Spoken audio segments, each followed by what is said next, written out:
2014 would have been the year of Sierra LaMar's graduation from Sobrato High School in California.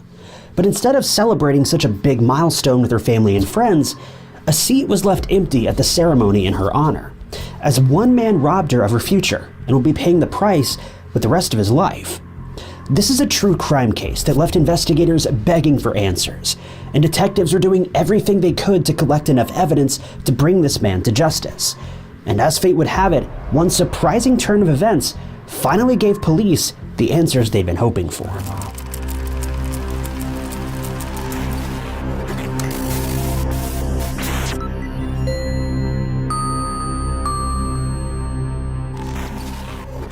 Back in 2014, Sierra LaMar was living with her mother, Marlene, and Marlene's boyfriend in Morgan Hill after she'd relocated there from Fremont.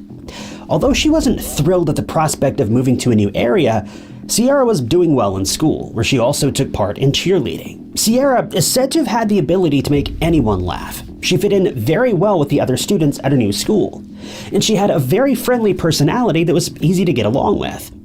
Almost immediately after enrolling at Sobrato, she started making friends, and before long, her social life was blossoming. Sierra was, by all means, having a great time, and unexpectedly so. Sierra and Marlene had a regular schedule. They would get up at 6 a.m. and then start getting ready for school and work. Marlene's boyfriend would typically leave the house to go to work before they did, and the morning of Friday, March 16th, 2012, was no different. Marlene would leave for work, and Sierra would walk to her bus stop, which was just down the road from their house, at around 7:15 a.m. 10 minutes later, she would get on the bus. Interestingly, this was an unmarked bus stop, since Sierra was the only student to be picked up from that spot. Usually, when the bus dropped Sierra off in the afternoon, she would get home long before her mother, meaning when Marlene got back, Sierra would already be home waiting for her every day. While this particular morning played out like most others, that afternoon was very different. That's because when Marlene got home from work, Sierra was nowhere to be found. I've personally been the victim of theft more than once in my life, and a few years back, my information was stolen by online hackers. Several of my family members have been in the same boat, but things don't have to be this way. For today's video, I teamed up with Aura, an industry leader in cybersecurity. One thing that really bothers me is that data brokers sell your information to scammers, robocallers, pretty much anyone. This is one of the reasons you get so many spam emails and all those annoying calls about your car's extended warranty. These people have access to things like your full name, your email, your address, maybe even your health records. But this is why I've been using Aura, today's sponsor. Aura can help you make sense of what data may have been stolen, as well as show you which data brokers may be selling your information right now. They'll even send in opt-out requests on your behalf so you don't have to lift a finger. This helps you reduce how much spam you get and also protects you from hackers who may use this information to steal your social media accounts, or even log into your bank or steal your identity. You may not have heard about this, but AT&T just revealed that at least 73 million of their customers' records were leaked onto the dark web, including current and former customers. They obviously recommended that anyone affected switch to stronger passwords, watch their account activity closely, and even consider freezing their credit cards and monitor fraud alerts. The cool thing is, Aura can help me do all of this, meaning I don't need to download a bunch of different apps to get this issue resolved. My info was personally involved in this data leak, but I'm not concerned in the slightest because I know Aura is working to keep me safe. I value my privacy, and I know you do too, so check out aura.com/tieknots to start your free 2-week trial, or click the link below in the description. Thanks to Aura for sponsoring today's video.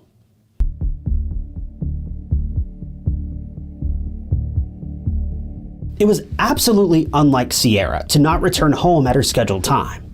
Since this wasn't typical behavior, Marlene decided to immediately contact the school and Sierra's friends to ask if they knew where she was, but they informed her that she never showed up for school that morning, and Marlene immediately started to worry that something was wrong.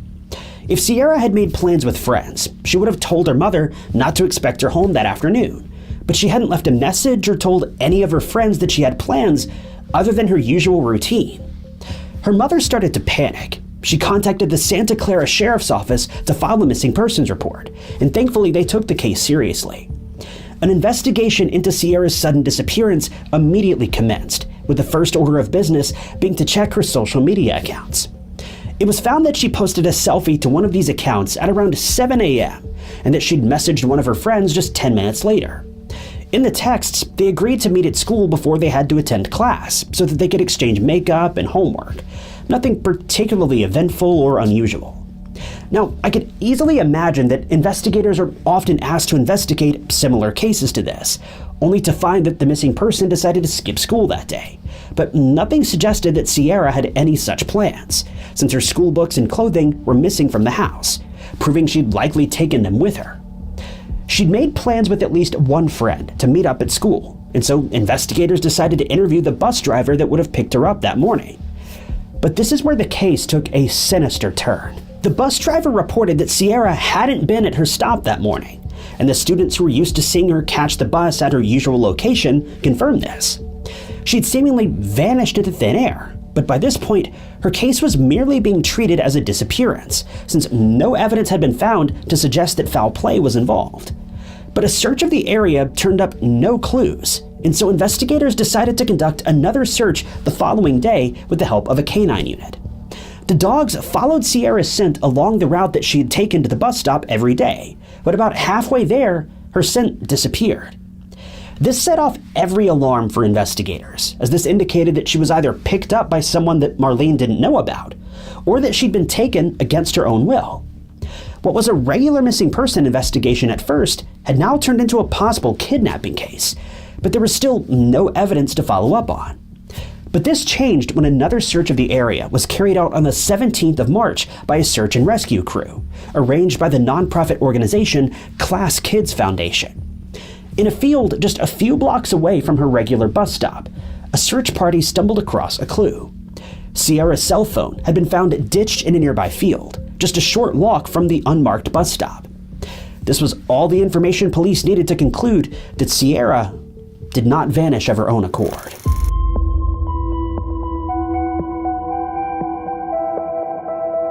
After police collected Sierra's cell phone from the field, it was sent in for a full forensic analysis. While awaiting the results, the following day, even more worrying evidence emerged when Sierra's purse, school books, and clothes that she was wearing were all found hidden in a shed less than 2 miles from the family's house. Marlene was now convinced that something untoward had happened to her daughter, but she did her best to remain hopeful. When the clothing was checked, it was found to be heavily stained by dirt, and it reeked of urine. A grim picture was starting to emerge in Marlene's mind, and it wasn't one that any parent would ever want to imagine. The evidence suggested that Sierra was indeed abducted, and that her cell phone was then thrown out of a moving vehicle, and that she'd been dragged through the dirt at some point before her belongings and clothes were placed in the shed in an attempt to hide them from investigators. But the mystery of her whereabouts was yet to be solved, so DNA swabs were taken of all of the found items. When the results came back, they revealed that there was foreign DNA present on Sierra's clothes, so the samples were sent to CODIS, the national DNA database. This is when the first true breakthrough in Sierra's case came in. The DNA found on her clothes matched that of a 20-year-old man named Antolin Garcia-Torres, who lived about 7 miles from Sierra's house. The police immediately placed a 24-hour surveillance on him while they checked CCTV footage of the areas that Sierra was thought to have been in that morning. This is when they discovered that a red 1998 Volkswagen Jetta could be seen driving around Sierra's neighborhood that morning. And when it came to light that Torres drove that same make and model car, his vehicle was seized for evidence. When his car was searched, it became clear he definitely had something to do with Sierra's disappearance. Torres was adamant that he had never met Sierra, nor did he have any idea what had happened to her. But despite his objections, he was taken into custody and charged with kidnapping, as well as claiming Sierra's life, despite there being no evidence that she lost her life at this point. As you could probably expect, Torres pleaded not guilty. By this point, you can only imagine the state of mind Sierra's mother and friends must have been in. Not only from the distressing evidence that was found, but from the sheer uncertainty of where Sierra was, whether she was alive, and what happened to her after she was abducted. Since she hadn't been located yet, the prosecution in the case had to purely rely on circumstantial evidence that had been discovered. But despite this, they pushed for Torres to receive the harshest possible sentence: capital punishment. To make matters worse, there were no witnesses who could testify one way or the other. No weapon had been found in his car or in his possession. And since no autopsy could be performed, the prosecution didn't really have much to go on. Regardless, they pushed on, suggesting to the court that Torres had carried out the crime and that his motives were sexually driven. They were certain of this much and pointed to answers he gave during his interrogation that were sexual in nature, despite the fact that the questions posed to him were not. Since Sierra's clothing had been removed and nothing of value in her possession was proven to be stolen, it certainly wasn't a mere robbery, since her lunch money was still in her purse. If someone had mugged her, they would certainly have taken the purse with them, then gotten rid of it later on after taking whatever they wanted from it. But that just wasn't the case here. The court then heard that Torres's car was not only captured by security cameras near Sierra's house, but was also seen in the area where her possessions were found, and it was now all but certain that he was the one responsible for her disappearance. At the very least, he likely knew more than he was letting on. But still, we have to admit that at this point, all of this evidence was pretty circumstantial. Prosecutors were going to have an incredibly hard time convicting a man who they didn't really have any tangible evidence against, other than the fact that he'd been in the wrong place at the wrong time, along with some offhand comments made during an interrogation. They were going to need a lot more than this if they wanted to put this man behind bars. But thankfully, they were about to get their wish.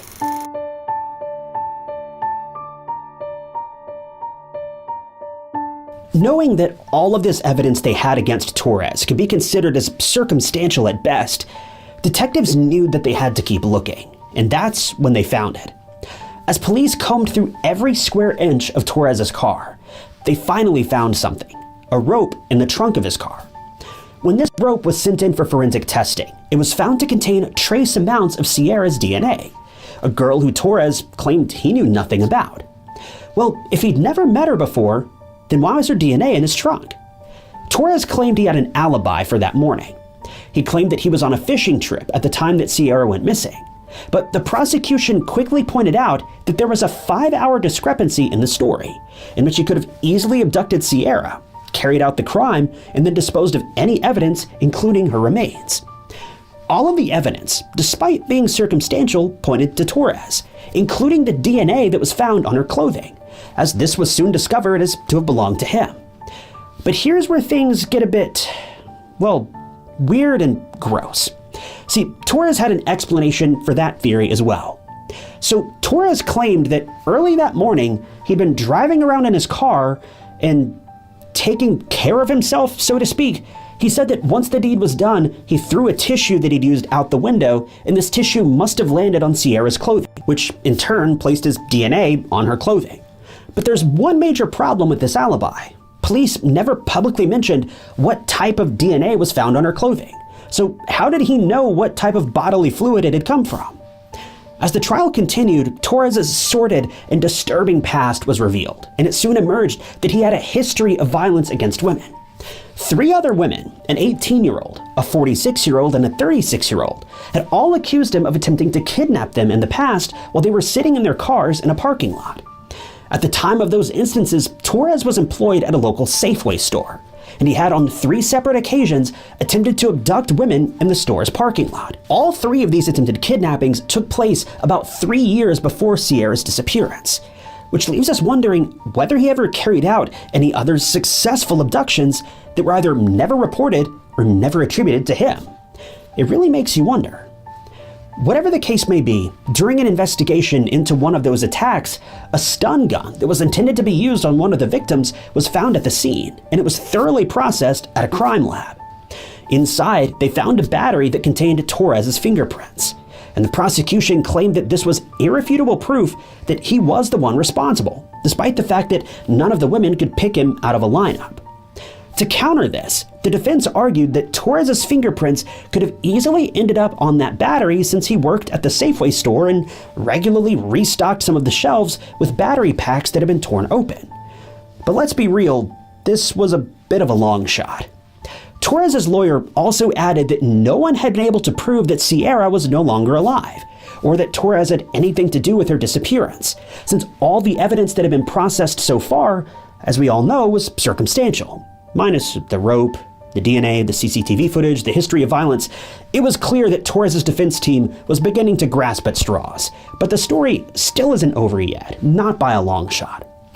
Torres' defense team asked the court to consider the possibility that Sierra had merely decided to run away from home, since it was known that she wasn't happy about relocating to a new area, and had to adapt to an unfamiliar school environment after all. Interestingly, this theory actually had a small amount of merit. One of Sierra's teachers at her previous school was called to the stand to testify. She stated that Sierra had returned to her former school on one occasion just to spend time with one of her friends, though she was only on the premises for about 5 minutes. This happened a few weeks before she vanished. Who was to say that this couldn't have happened again, but that Sierra had either decided to permanently run away this time, or worse, something had happened to her while she skipped town to go back to her old school. The defense team argued that this was proof that Sierra was desperate to get her old life back, and that she just wanted to move back to her hometown with her old friends. While this certainly made a small amount of sense, the theory wasn't backed up by any tangible evidence. It was nothing more than a theory. Sierra had never mentioned wanting to run away to either her mother or her friends, but the defense had an explanation for that as well. Next, they wanted to call Sierra's character into question, and they began to claim that Sierra may have had ties to organized crime.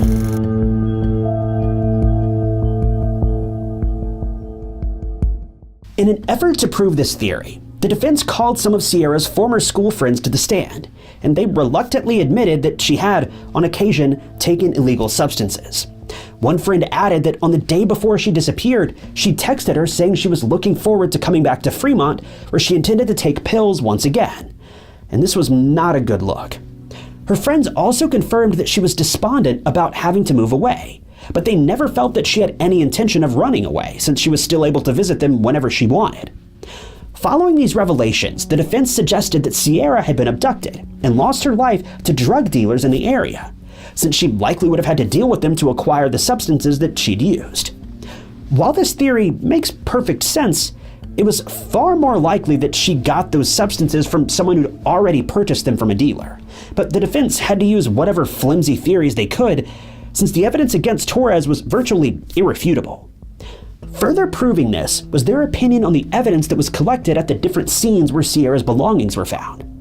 They claimed that the hair that was found on the rope in Torres's car wasn't present in evidence photos and hence could not have been present when the rope was collected. Essentially, they were suggesting that police had planted the evidence in the back of Torres's car, or at the least that's the impression I get from all this. They then shifted their focus to the sheriff who was involved in the case, stating that when the rope was found in Torres's car, it was taken in as evidence but wasn't booked in at the police station immediately, as was normal procedure, since the bag was left to sit in the sheriff's garage in an improperly sealed bag overnight before being brought to the station the following day. This made it possible that cross-contamination may have occurred, which would render this DNA useless, basically. They also pointed to the fact that when Sierra's clothes were processed, 9 strands of hair were found and placed in an evidence bag.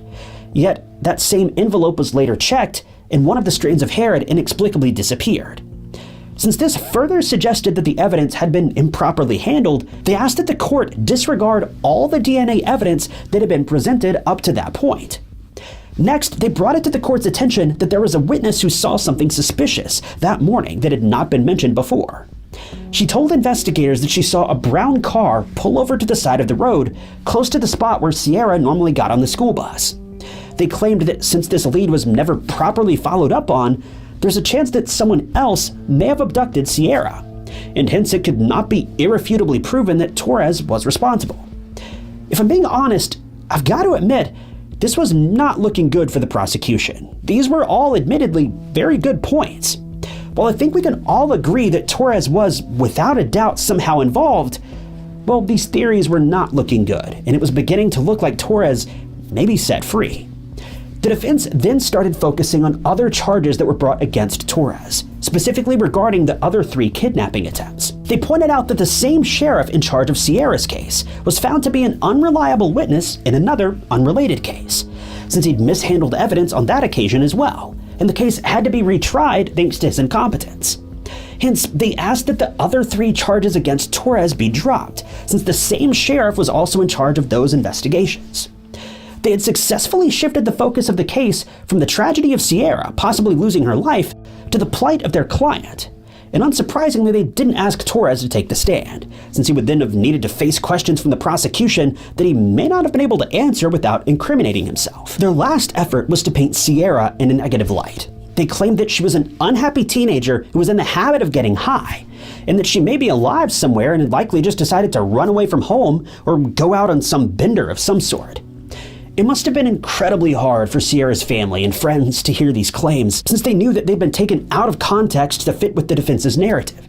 But they were hopeful that the jury would see Torres for the criminal that he was, and that he would be ordered to pay the ultimate price. At this point, no evidence had been found that indicated that Sierra was still alive. She left no note behind at home, never told any of her friends that she was planning to run away.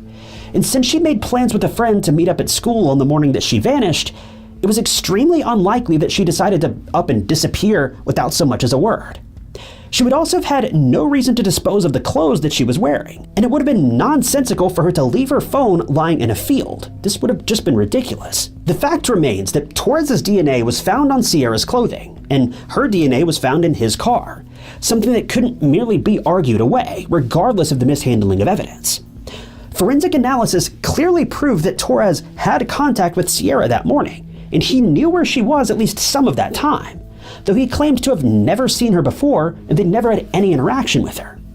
It was now up to the jury to decide what was to become of Torres, who'd remained emotionless and silent throughout the trial. After deliberating for quite some time, the jury had finally reached a verdict.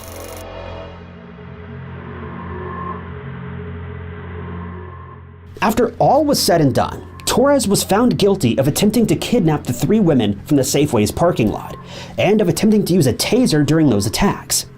Thankfully, he was also found guilty of ending Sierra's life, even though her remains had still not been found. But the defense still had other, even more outlandish tricks up their sleeve, and I just can't even wrap my head around this one. When the time came for Torres to be sentenced, the defense suddenly claimed that there was a chance that Torres may have been exposed to pesticides when he was a child, and that these chemicals may have had an effect on his personality and actions, meaning he couldn't be held responsible for the crimes he had committed. His mother, Laura Torres, then chimed in and added that he'd grown up in an abusive home with a father who was an alcoholic, and was known to have abused Torres when he was young, along with several other family members. She noted that his father was now incarcerated for life after he was found guilty of abusing one of their family members, and that this behavior would have had a negative effect on Torres, who she described as a responsible and loving person, who protected his family after losing his brother, who'd been arrested and deported on drug charges before passing away. But let's be real here. All these allegations did was prove that Torres came from a family with a significant history of illegal activity and violence. This didn't in any way prove that Torres could possibly be innocent. It just proved that his other family members may have influenced him, leading Torres down the exact same path. Bad company corrupts good morals. It's not a complicated concept. Obviously, the courts were not having it. In the end, Torres was sentenced to 13 years and 8 months behind bars for the 3 kidnapping attempts at the Safeway store. But in Sierra's case, he received a life sentence without the possibility of parole. Speaking to Torres after the sentencing, Marlene told him that he could still find some semblance of redemption by revealing where he left Sierra's body. But Torres still refuses to admit guilt in this case, even after all this time has passed. Sierra's father, Steve, pointed out that Torres also had daughters of his own, and he found it impossible to understand how someone with children could consider ending the life of someone else's child. He ended his statement by adding, "After what he did, not telling where Sierra is and what happened, I hope it eats away at him while he's in there, while he rots in prison." Sierra's case is one that should have never happened, but it serves as yet another warning that there are many very dangerous people in this world who only have their own interests at heart. Torres stole a young girl's life just to give himself a few short minutes of pleasure. If this weren't bad enough, he could have spared her family a lot of heartache by at least revealing where he hid her remains, but he chose to maintain his innocence despite clearly being the one who ended her life. Sierra's family has stated that they will keep searching for her remains until she's found, at which point they plan to hold a proper burial for her and give her the send-off that she deserves. But for the time being, they're attempting to deal with the fact that Sierra is gone, while her attacker, a clearly disturbed man, continues to live on.